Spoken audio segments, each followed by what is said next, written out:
Welcome to Freedom Worldwide. My name is Tom Palmer. I work with Atlas Network, and it's my pleasure to host you here today. We're going to be discussing an extremely important set of developments that have really riveted the attention of the world, and that's happening in Venezuela.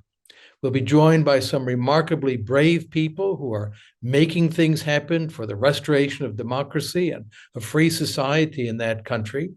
Before we do that, I'd like to mention that our CEO, Brad Lips, will be closing out the program with a discussion of the resources that we've been able to raise through our Rapid Response Fund at Atlas Network to help our many friends in Venezuela, what's being done with those resources to advance freedom, and how you also can be involved in this effort. So if you'd like to contribute to the fund now, you can do so in a link that will be provided in the chat window.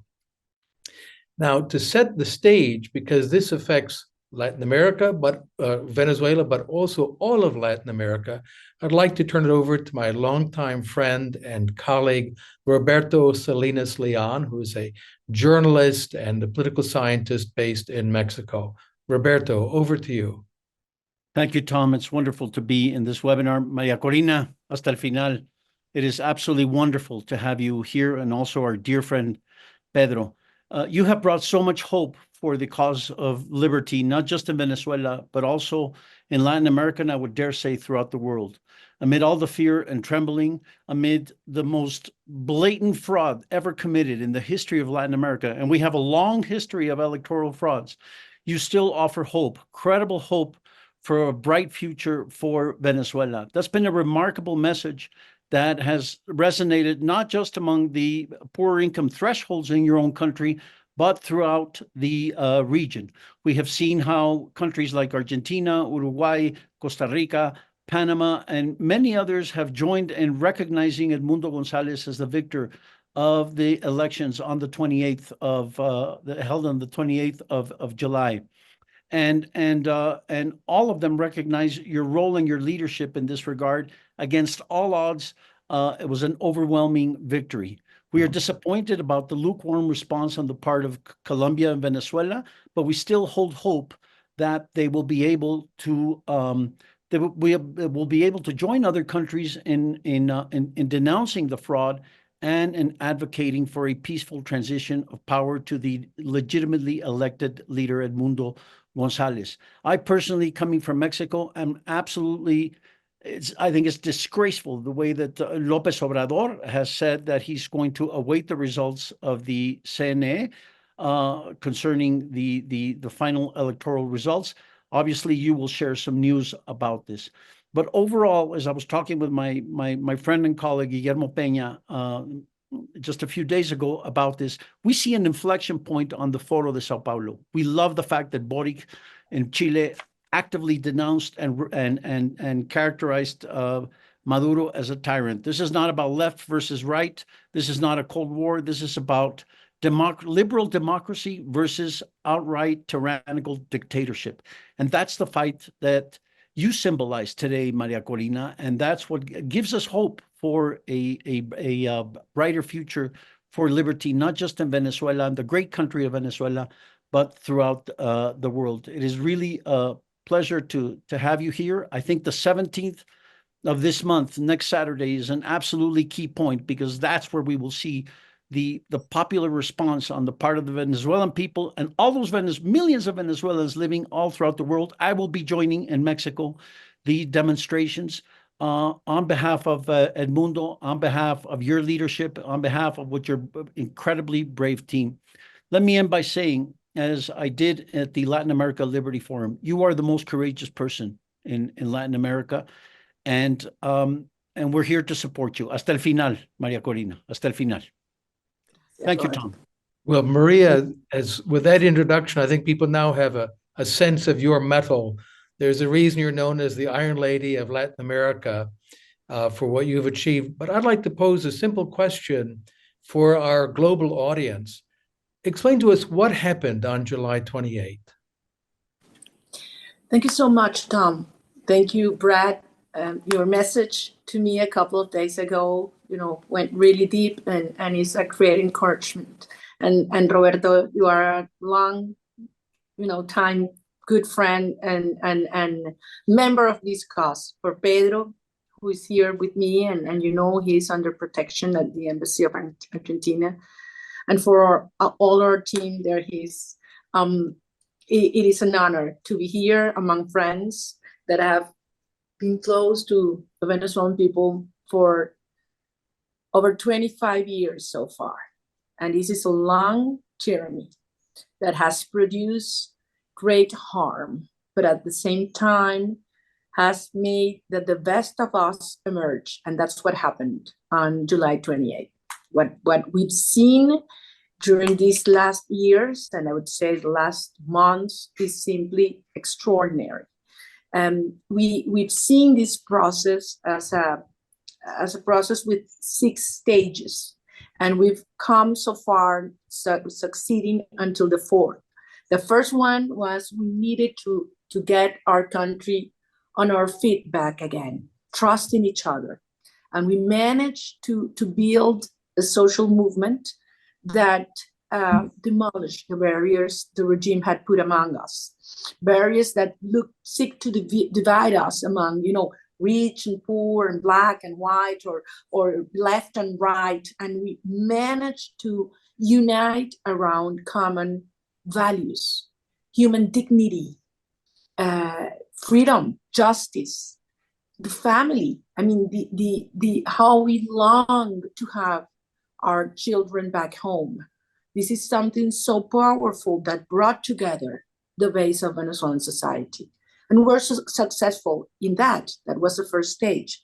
Secondly, we needed to have a primary process in order to have a legitimized political direction and leadership.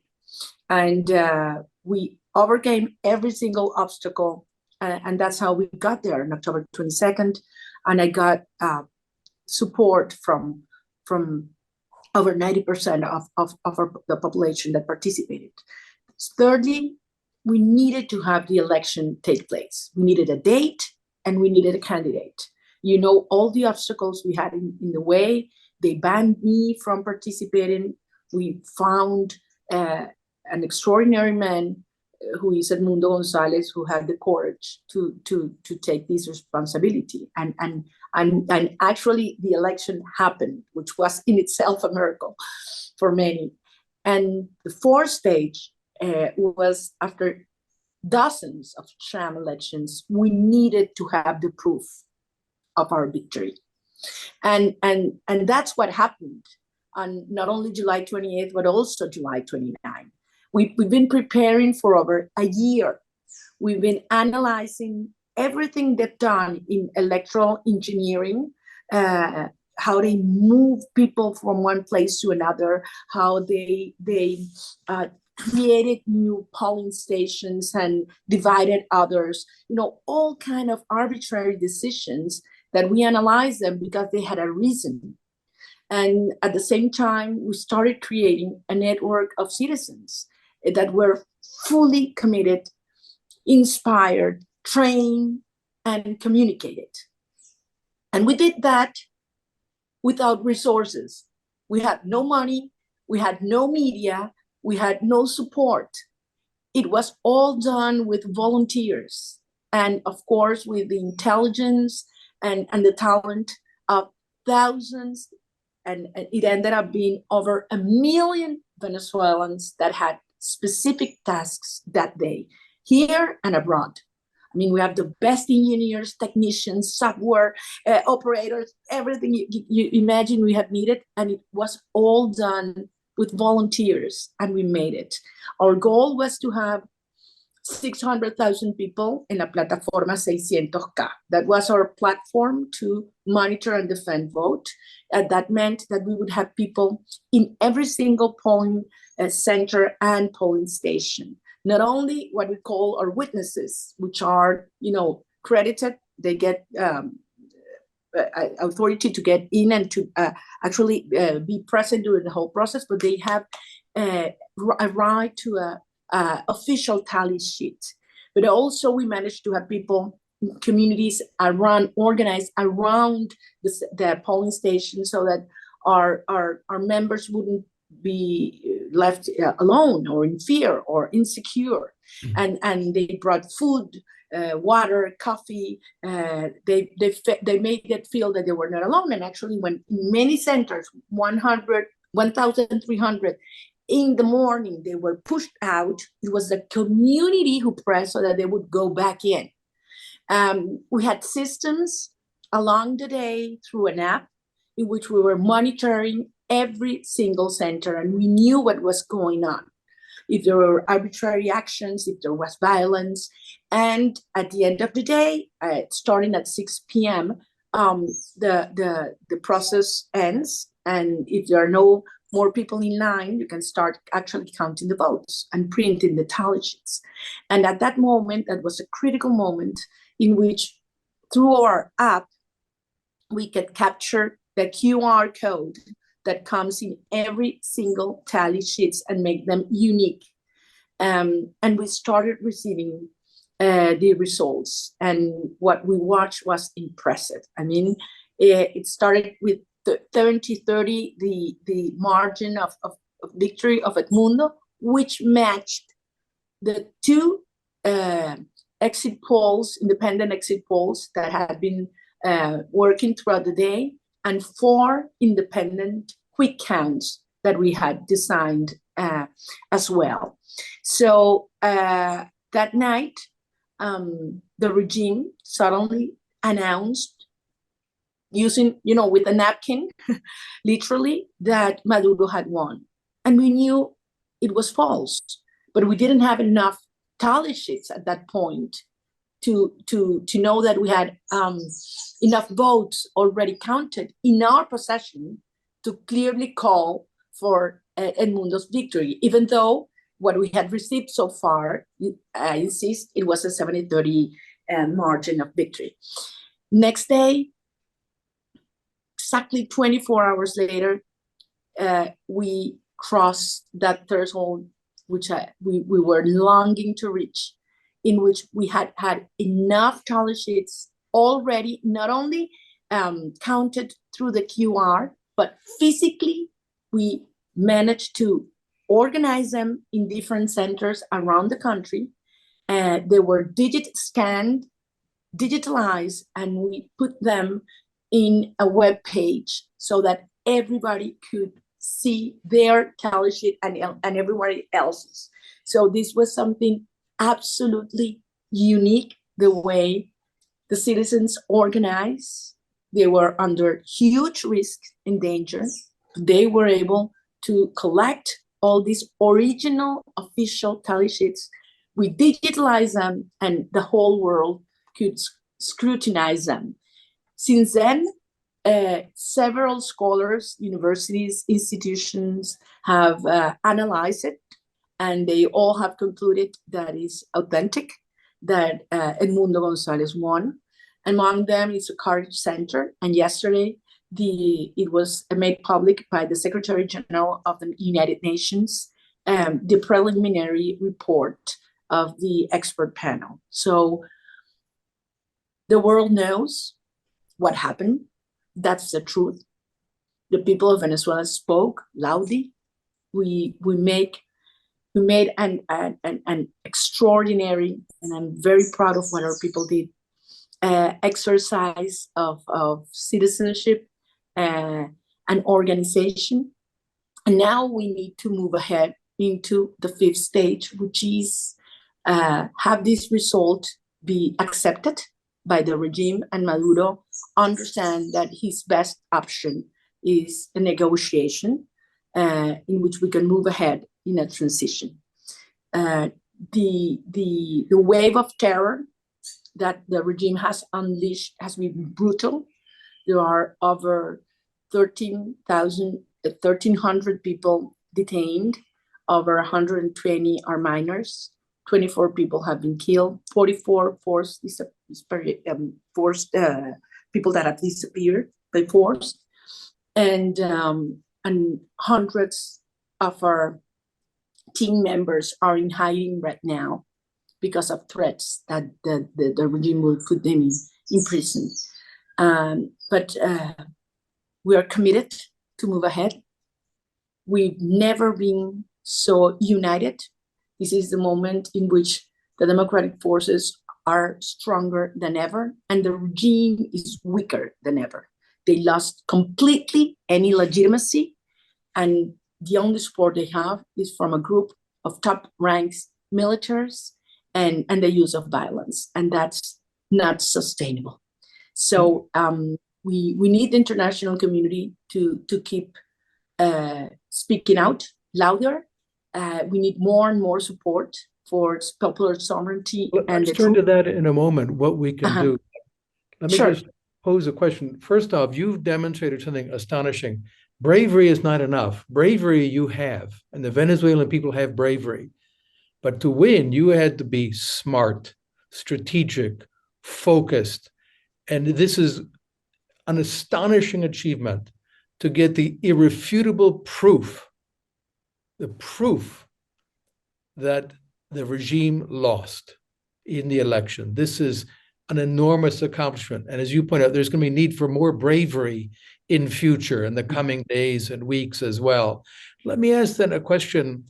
What does the restoration of liberal democracy look like in Venezuela? What are the steps that will bring that about? Well, Tom, we all know the degree of devastation that these 25 years of Chavismo has made, not only to our economy, but every single institution.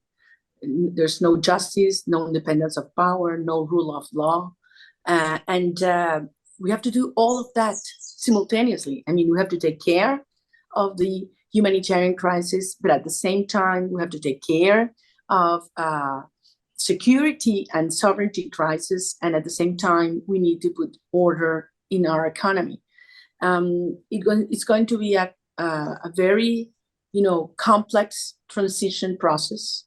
And the sooner we start, the better, not only for the Venezuelan people, for all stakeholders involved.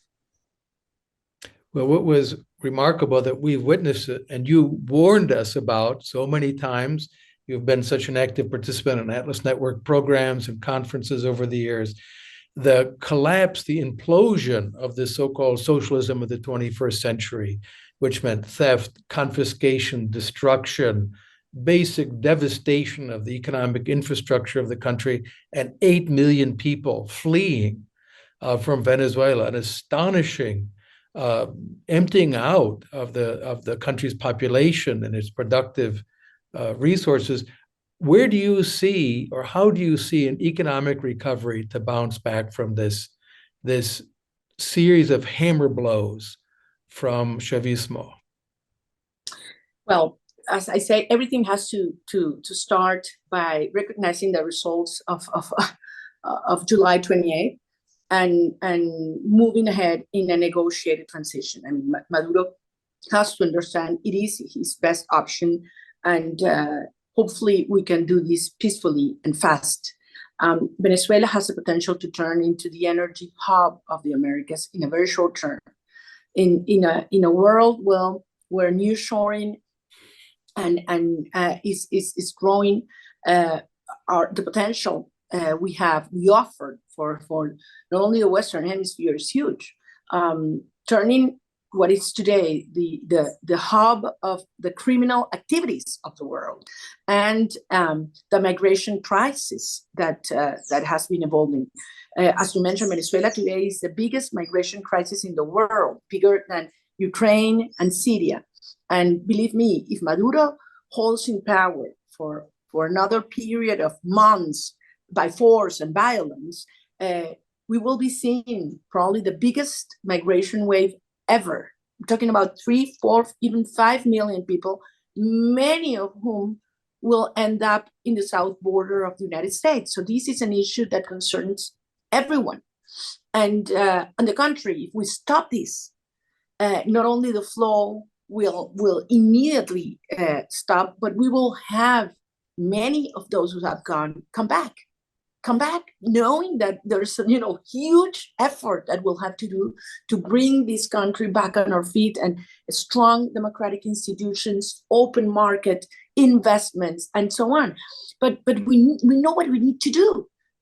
We know it, and we're willing to do it. I mean, and you will see many of our diaspora that have learned, that have, had experiences, that have contacts around the world, coming and building new opportunities for them and us here in Venezuela.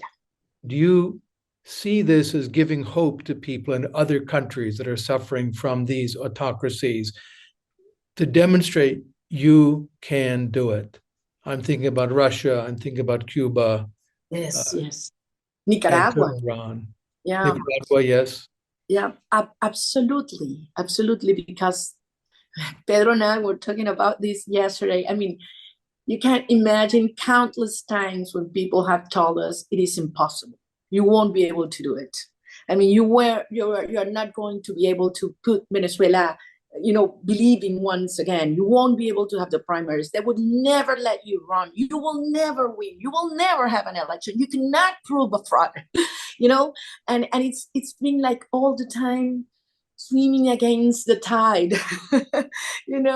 and people that, truly care, and people that are well informed, saying there's no way, just with people's power and will to fight, you will be able to defeat such a monster, such a system.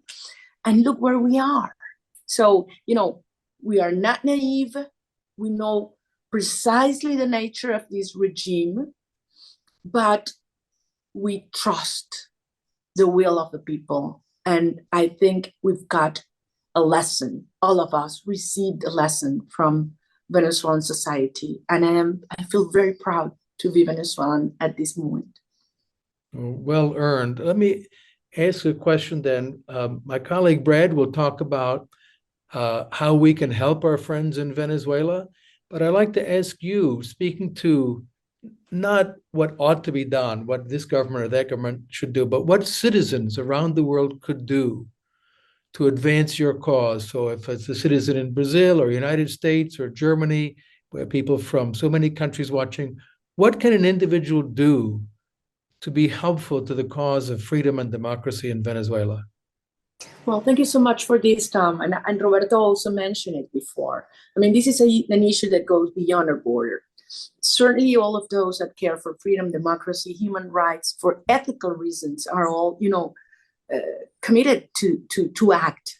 But also there are pragmatic reasons. I mean, as I said before, this is affecting all of us, the region, the United States, Europe, all of us, because it has to do with networks of crime and totalitarian regimes that are using Venezuela with its, strategic geographic localization to destabilize liberal democracies in this region.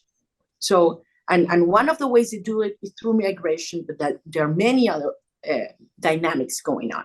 So there's a lot every single person can do. First of all, speak out, get informed. I mean, we are totally censored here. We need your voices. So that's what we're doing right now. Speak out to your governments, to your media, to your universities and academy. This is not an issue of left or right, as we said before. This is an issue that unites every single Democrat around the world. We need to have more and more voices denouncing the crimes that are being committed right now. We need to increase the cost of repression. Last week, Maduro blocked X, Twitter, X. They blocked it in Venezuela. So they are going against social networks. So we need to find alternative ways through which people can communicate. We need to send some resources for people to move from one place to other to do demonstration, peaceful demonstration. So, we need all kind of support at this point. And certainly, as Roberto said, join us this Saturday. It's not only going to be a demonstration of Venezuelans. We want all Latin Americans. We want the American people, Canadians, Europeans, Asian people joining us and making the world understand the strength of what's building up right now. Tell us more about that. Would it mean coming to the Venezuelan embassy and holding up signs demanding democracy, making them feel ashamed and getting it in the media? Absolutely, absolutely. And it's very encouraging to see that in different countries, people are coming with different ideas, and we're encouraging all of them to materialize. Also, the international organizations that have ongoing investigations against crimes in Venezuela should be pressed as well. But let me ask then a question as a framing.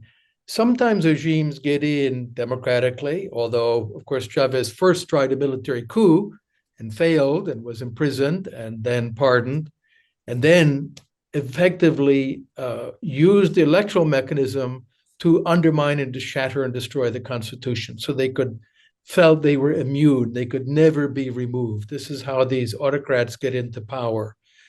What are some of the techniques that you use to begin to pry their fingers off of control of the discourse, of control of discussion in Venezuela?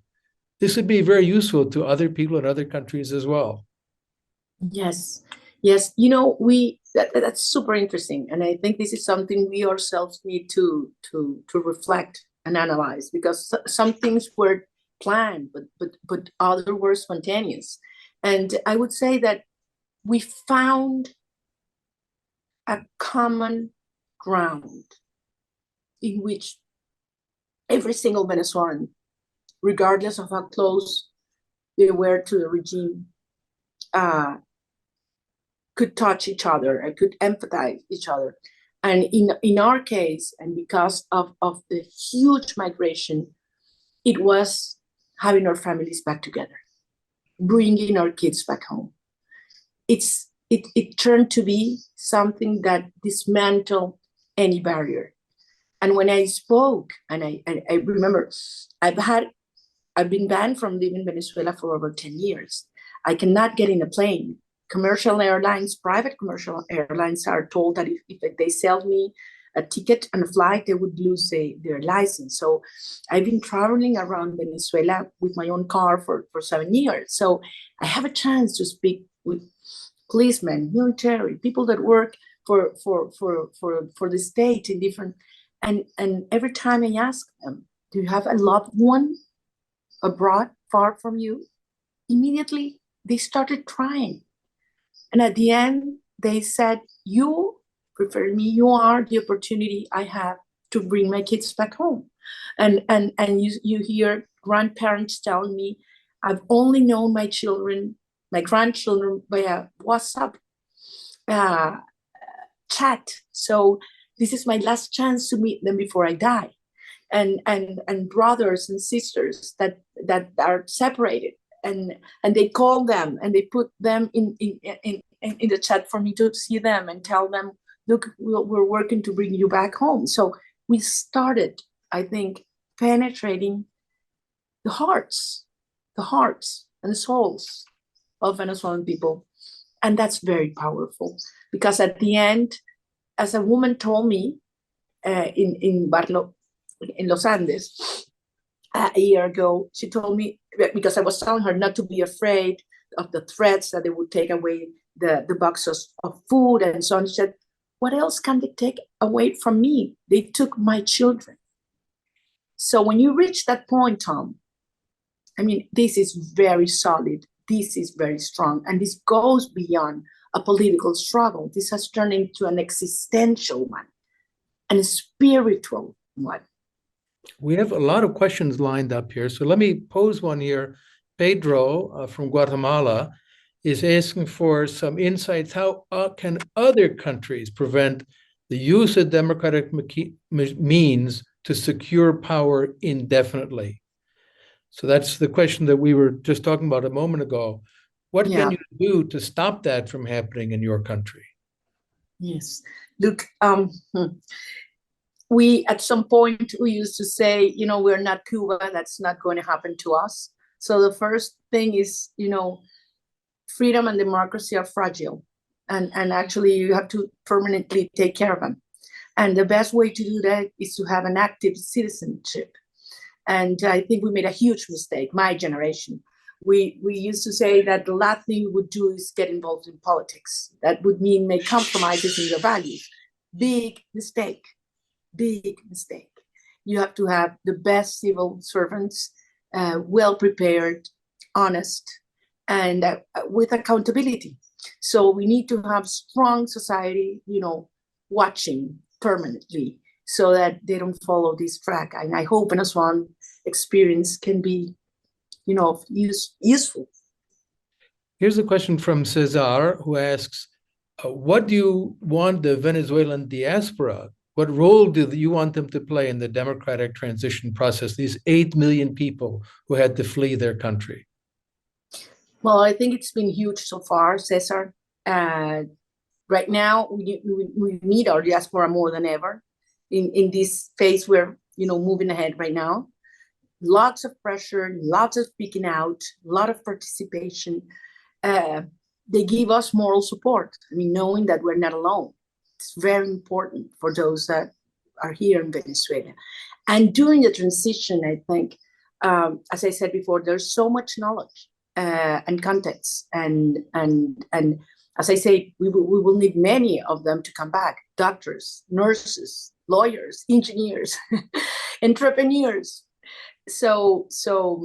And we're already preparing for that. We're working on that, and we've had a huge team of experts and practitioners and people in the ground working on the first 100 days in terms of the emergency actions we will need to take place.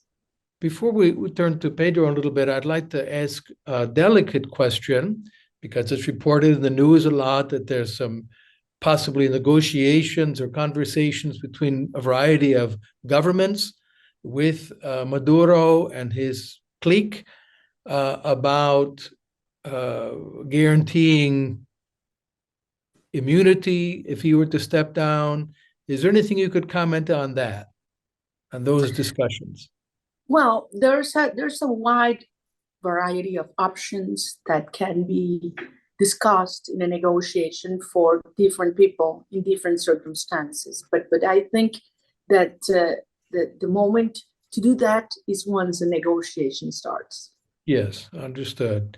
Well, let me thank you then for this. If you'll stay for a little bit more, I'd like to turn to Pedro Orochurtu. Pedro, you've been a good friend also to Atlas Network, and you've met so many people, partner organizations across Latin America, and spoken at so many events. We know you. We know how courageous you are right now. You're safe, I hope, in the Argentine embassy. I'd just like to ask, what would you like to share with a global audience about how they can be helpful to this very noble cause? Thank you, Tom.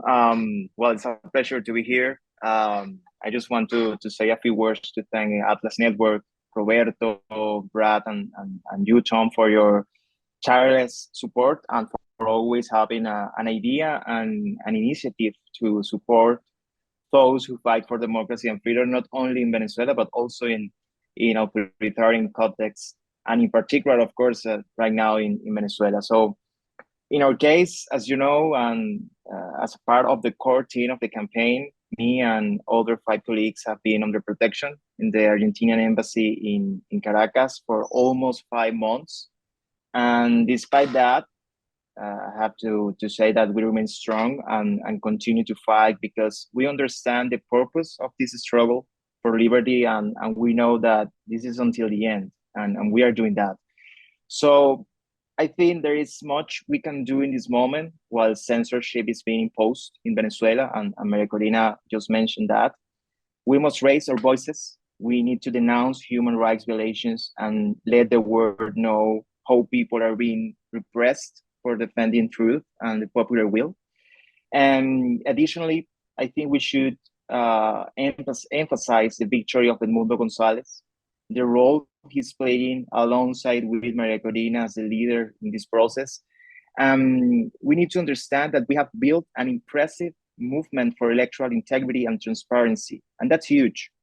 And it's huge because it is really useful in order to demonstrate our victory and the impact that it could have in Latin America. I think it's historic. So we need to insist that the transition must move forward without delay through a negotiation with guarantees and incentives that facilitate a peaceful and orderly transition. And of course, supporting activists and those who remain steadfast in their fight is crucial, as well as strengthening the call to attend the global demonstration for Venezuela's truth next Saturday. So this fight has been worth it, and I'm sure we would do it again. This struggle is not only for a free and prosperous Venezuela, but also for all our colleagues who have been persecuted, kidnapped, and for all those who have suffered violence, repression, and persecution by regime. So thank you for this chance, thank you for this opportunity, and we continue to call you. I hope to see you all soon, as in all times. So hasta el final. Thank you. Well, thank you very much, Pedro, and do know that people are with you and care very much about what has happened to the many people kidnapped. We've seen the videos of the colectivos on motorcycles grabbing people, armed gangs who are deployed by the ruling group to carry out the dirty work, the killings, the horrible human rights abuses. This is not an issue that is a conservative or liberal or up or down. This is about defending the whole pie. This is about supporting a democratic society, one in which one can have those discussions and debates peacefully and not have them not be subject to repression by the police or being kidnapped by someone on a motorcycle or shot in a drive-by shooting. So we very much appreciate you and what you are doing. Maria, let me ask you to have a last word before I then turn to my colleague, Brad Lips. Wrap it up, if you will, and make your appeal for people to come out and support you in every way that they can, because your fight is our fight. And when I say our, I don't mean just Atlas Network. I mean everyone who believes in democracy and liberal democracy. Thank you so much, Tom. As Pedro was saying, I mean, we've been fighting and preparing for 25 years for a moment, and the moment has come. And we've learned a lot. We've committed mistakes. We have fall down. We've failed, but we have learned and we have come together. And I think these are occasions that take place once in many years, in generations, and we have the opportunity to change Venezuela for generations to come. I mean, it's a huge responsibility, the one we have right now. We've never been so close to succeed in succeeding in dismantling a system. So this goes beyond Venezuela.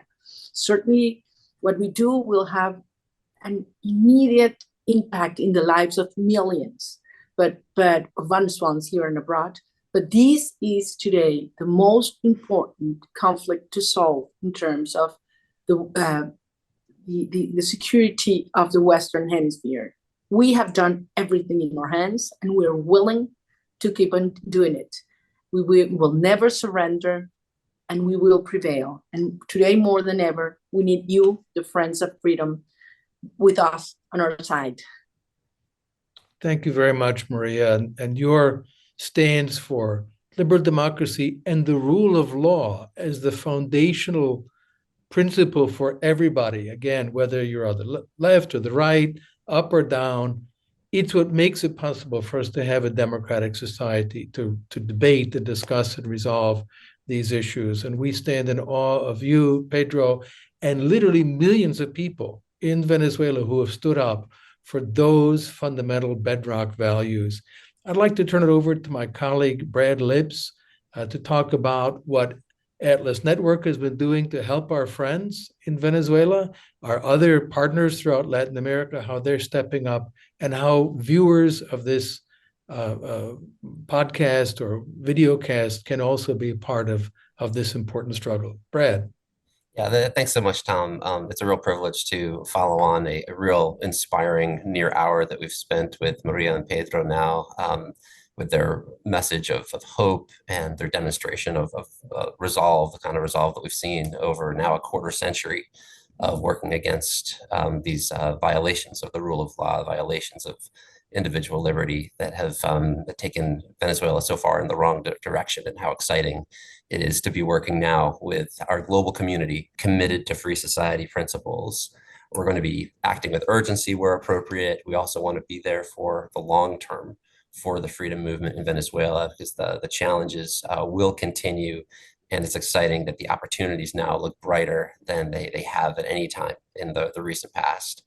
Of course, we also welcome general gifts for Atlas Network that allow us to sustain the day-to-day work that helps this freedom movement around the world get stronger, and that allow us to pivot to where we see potential to do the most good, whether that's in Venezuela or other countries that may be hitting a major crossroads in the history of their country in the weeks and months ahead.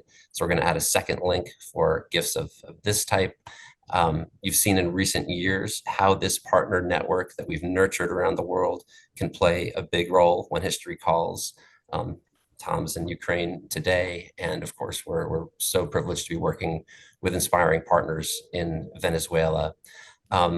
So let me just close with a thank you to my colleagues on the Atlas Network team, to Tom and Roberto, who've been involved in this call, to our guest today, Pedro Chutu, a good friend of Atlas through the years, and of course to María Corina Machado. I was reminiscing about how it was 15 years ago that we had María Corina on the stage of our Freedom Dinner, the big gala that we hold every year. That one occurred on the 20th anniversary of the fall of the Berlin Wall. This is back when she was able to travel freely.